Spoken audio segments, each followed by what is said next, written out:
Welcome back to Xerox Entertainment Network channel. All things entertainment. This is going to be the first ever post we do on what is going to be a mini AEW Championship Wrestling. If you go back into the channel and go to the episode of why we do what we do, you'll hear me talking about why AEW is important to me, brought me back to wrestling, brought me back to my love of wrestling. Just on this one, I'm going to comment on the media scrum. Tony Khan, word to you, please, sir. I don't know if you need to cancel the media scrum and not do them anymore, or talk to the participants involved in it. Many of the wrestlers made themselves somewhat unlikable in the media scrum. The MJF thing, that was totally unnecessary. He could have did it without all the cursing and ranting. It's a turnoff to some of your fan base, me, and others, I'm sure, that may also think like me. I mean, cursing is part of life. I understand it. If it's attached to AEW, it does not need to be to the level that MJF took it. It was ridiculous. That whole MJF thing that he was doing made me realize why when he did the so-called pipe bomb, I was like, MJF isn't going to be around for a while. Good riddance. I didn't miss him during the summer, honestly. Now, when he came back, I kind of liked him with some of the stick that he was doing, the role that he was playing, you know, the battle between, am I going to be a babyface or am I going to be a heel? I think MJF definitely serves better as a heel. JD from New York definitely thinks that. Of course, he loves MJF, but JD cusses like MJF, so I'm sure some identity to that. JD is from the North, and MJF is from the North, so I'm sure there's a sync up of identity to that. I'm from the South. Don't do that kind of cussing, but I'm not offended by cussing. But is it a turnoff? When someone does it to an extreme, unnecessary level, yes. So I watched the scrum, MJF coming out. It made Tony look smaller. It was bad enough that you're just bouncing off of the situation with CM Punk, with that media scrum. Now have MJF come out and almost like disrespect AEW and Tony Khan. So it may be something that Tony either wants to stop doing or just get a hold of it, because I know Tony does not want to be involved in the in front of camera production, you know, like Vince and the guys, what's his name, in WCW at the time. I mean, WCW at the time, back in the day, where the person who booked the show was also made herself involved in it. And I respect that. I think that's great.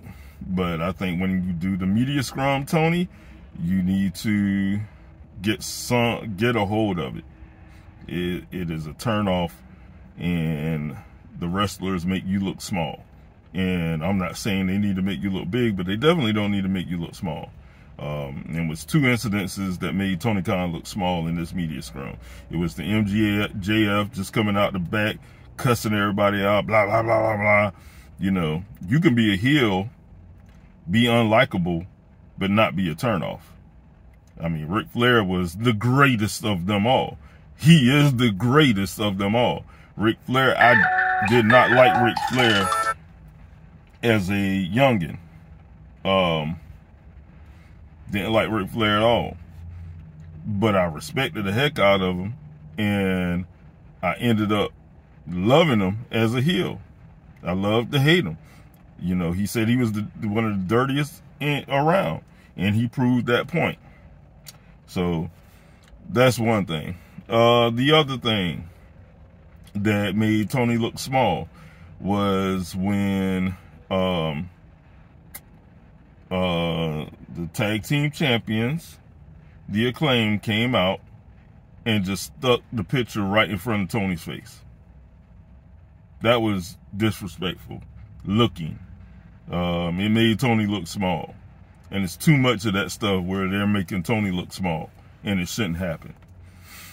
And I'm sure everyone loves the Acclaim. I really like the Acclaim. I'm not saying I love the Acclaim. I love the freestyle coming out. It's always entertaining. The Acclaim is entertaining. Anthony Bowens seems to be smooth as all get out when it comes to his personality in the Scrum. Max, and it must be something up with Max's, that Max seemed a little full of himself in the Scrum. Was he in kayfabe or was he shooting? I don't know. But it didn't come out as likable. And with him definitely being a babyface tag team champion, he should not come off as unlikable. It was one of the first times he did. And even when he answered the question from Swerve Strickland's cousin, that is a part of the quote-unquote dirtbags, or dirtbag. Sorry about that. He seemed unlikable in that, and I'm sure he probably was in kayfabe some. You know, he probably was in character. I don't know.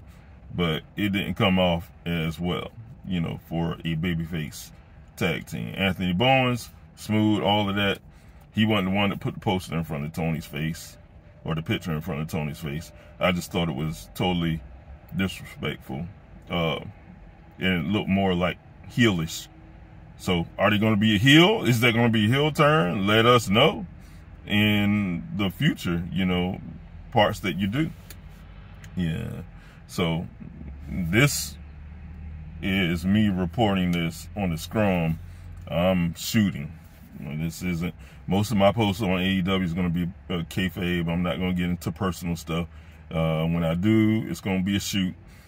And it's not that I don't like these people. I'm saying they came off as unlikable. This is the wrestling organization that brought me back to wrestling, brought my love back to wrestling. I have been supporting all of these folks, including the Acclaim. You know, I'm not Mr. Scissorer. Even the next wrestling matches I go to, I'm not, if somebody put their fingers up for me to scissor, I'm just gonna look at them and be like, you might want to keep that to yourself. I'm not doing it. It's cute. I get it. The fans love it. Whatever. So that's it with that one. With MJF, once again, I'm just saying, MJF, some stuff he needs to tone down, but whatever.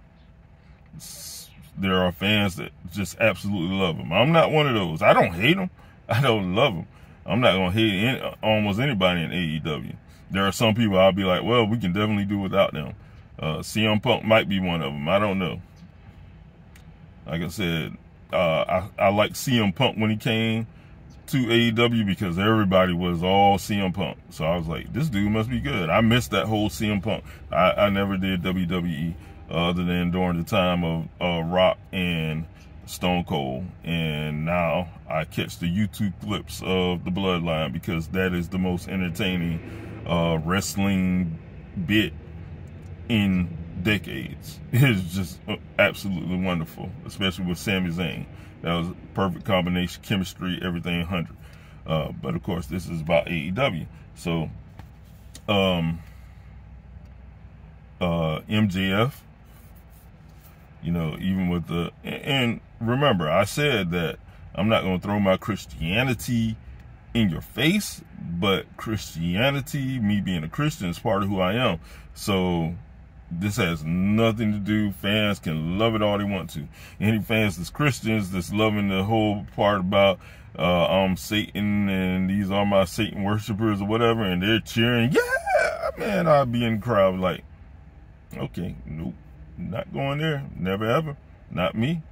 And I'm not Mr. Extremist, other than extreme love that I do have for the Lord. But I'm not doing that. That's just ridiculous. MJF can go somewhere with that one.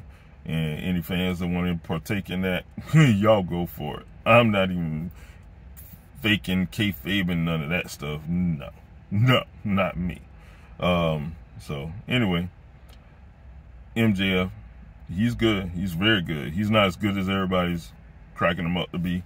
Not to me. I've seen way better heels in my lifetime. Now, he's got plenty of heat, and that's what counts right now. But the sustainability of it, I don't know. Who else wasn't all that likable? Surprisingly, Jamie Hayter. I like Jamie Hayter. But in the media scrum, I just didn't feel it, you know. And I'm not saying she has to be emotional and all of that. It was just something about her in the media scrum that was kind of, she was a bit dismissive in parts. But other parts, it might have just been me. Maybe just coming off of watching MJF come out there with that rant. That was a terrible way of starting a media scrum.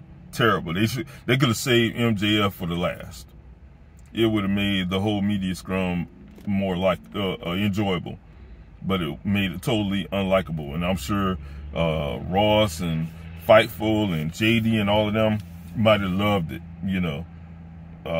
From a perspective of someone like me, who speaks for someone like me, that started it off and made it all terrible, you know, almost. And then, like I said, the claim didn't help it, at least not with Max Caster. And, you know, if they were in kayfabe saying they were the best tag team in the world,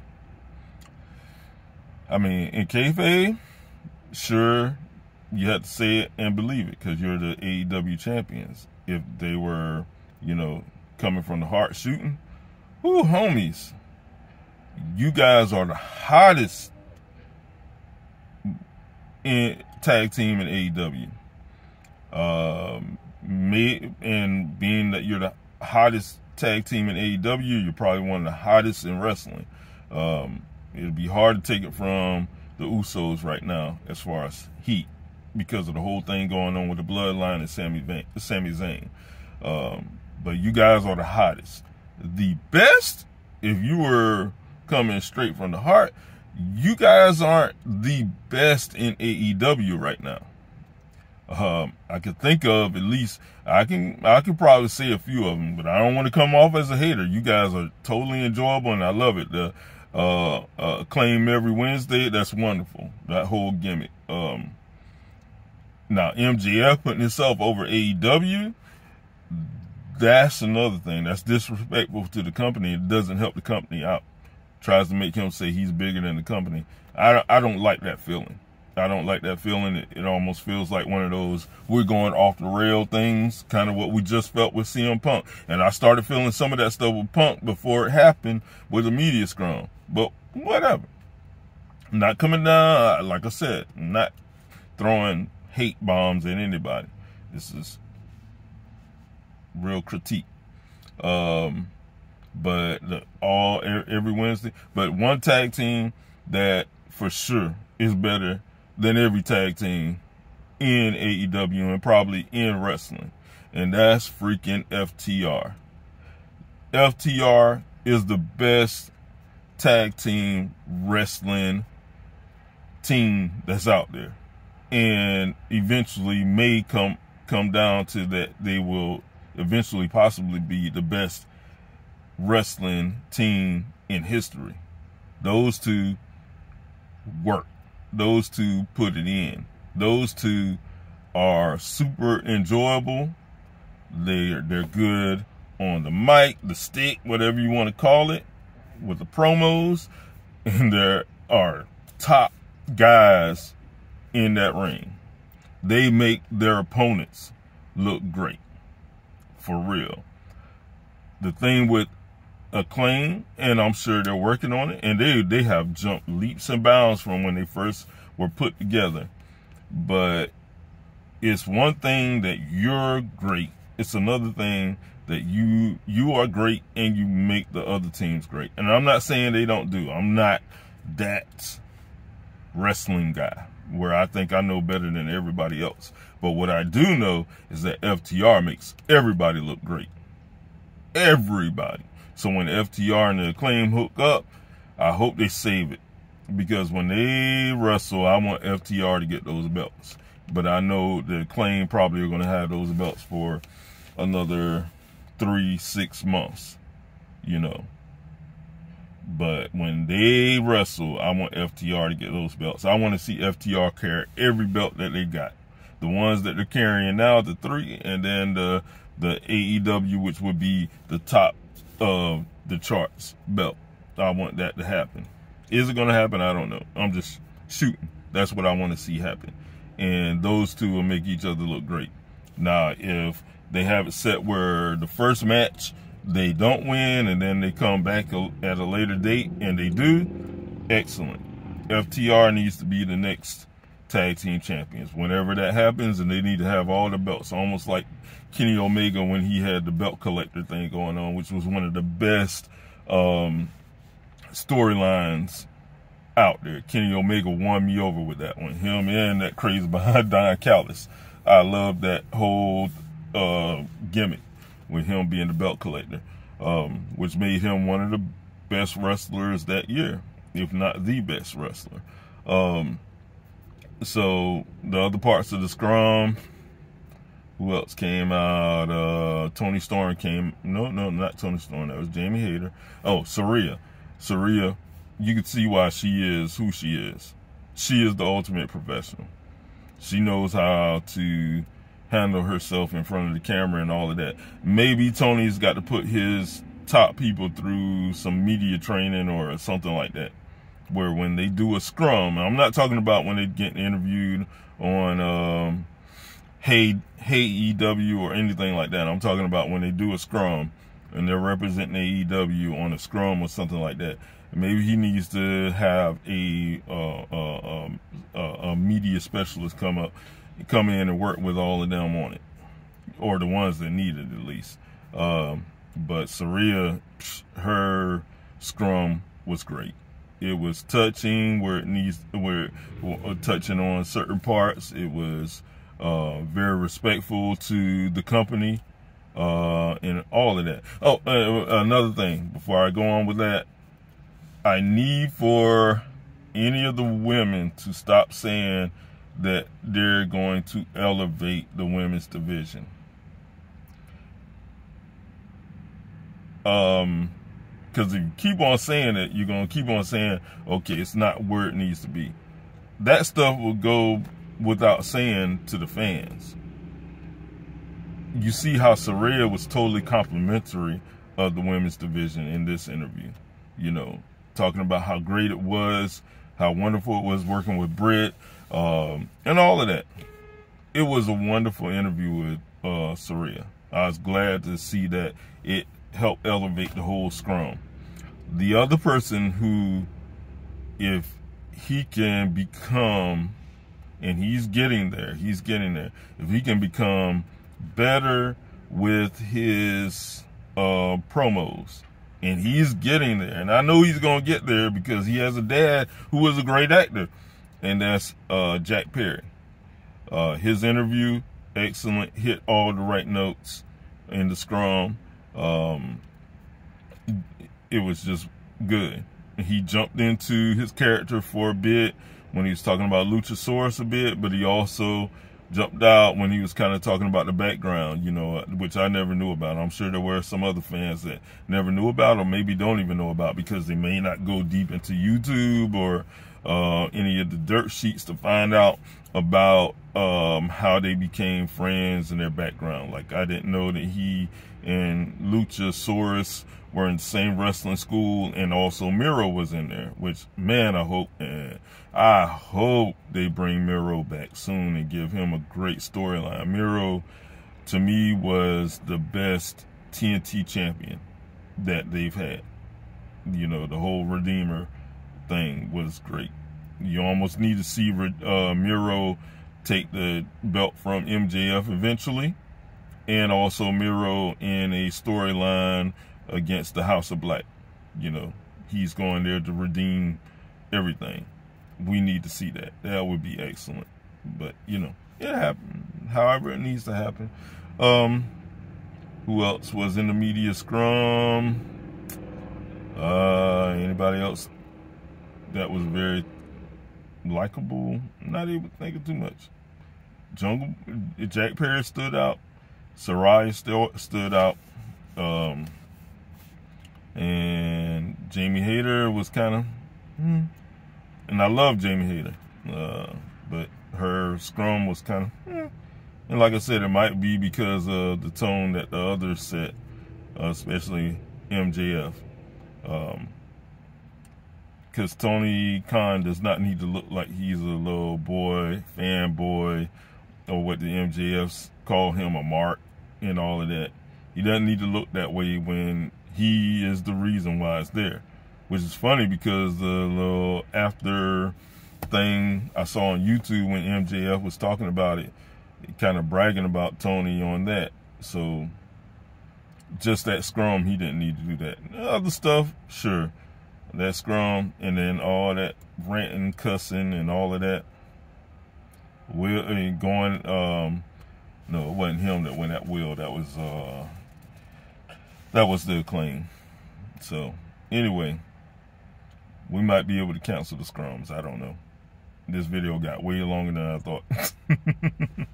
Anyway, catch the kayfabe review of AEW's Full Gear. Thank you.